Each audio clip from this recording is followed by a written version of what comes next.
you've been in Final Fours at other programs on a different level, but you're in Final Four Division I level with this team without maybe your best player. What does this mean to you and the team and the program? Well, the fact that we're without Chuma is going to make it even more challenging because he's such a, he's our most valuable player. But we do have other guys that are capable of stepping up and doing other things, and you saw that tonight. And I appreciate you saying that this is not my first Final Four. No, really, because I do represent all those guys in Division II, and I've been to two. Finished second one time in '94, lost to Cal State Bakersfield in the national championship game on CBS, and then beat Cal Riverside the following year to win a national championship. So, but I do understand that within our profession, or this is the big dance. I know you guys are very confident, but when you came to Auburn, did you picture this? I thought that we could make Auburn competitive, perhaps relevant in college basketball. I'm not sure that I put the Final Four as that benchmark.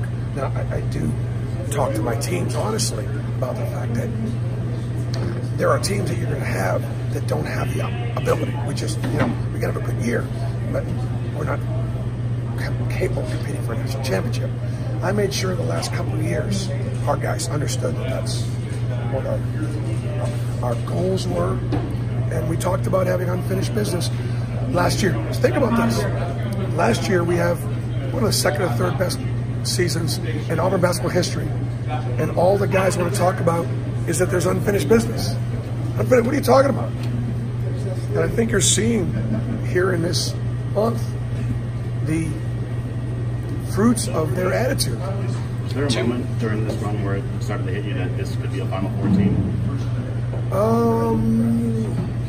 I think when you're going through New Mexico State, Kansas, North Carolina, and Kentucky, you're sitting there going, we can play with anybody. And so, yeah, you do stop and think about what's possible. I certainly paint pictures for the players. We talked about winning 6 games. We talked about,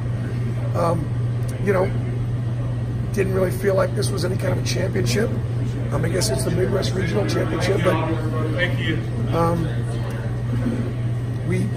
I think this team celebrated, but this team also understands that we're not going to have very many opportunities to a national championship. We got one. 2 weeks ago today, when the bracket was released and you saw the draw, were you and you guys have played so many games and a quick turnaround, did you think, I don't know if we can do it, or did you think we got it? 9-10 guys double-digit minutes all season long has been a real key.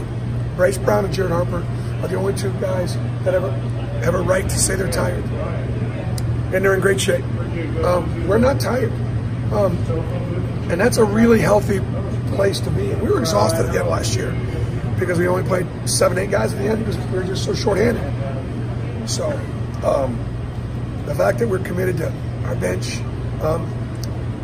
gives us a level of freshness, I think, as we head into the tournament. Have you seen? Go ahead. Sorry. I'll take 2 more. How were you guys able to do what you did tonight without Chuma? Bryce and Jared had great games. Samir had a phenomenal game defensively, stepped up tremendously.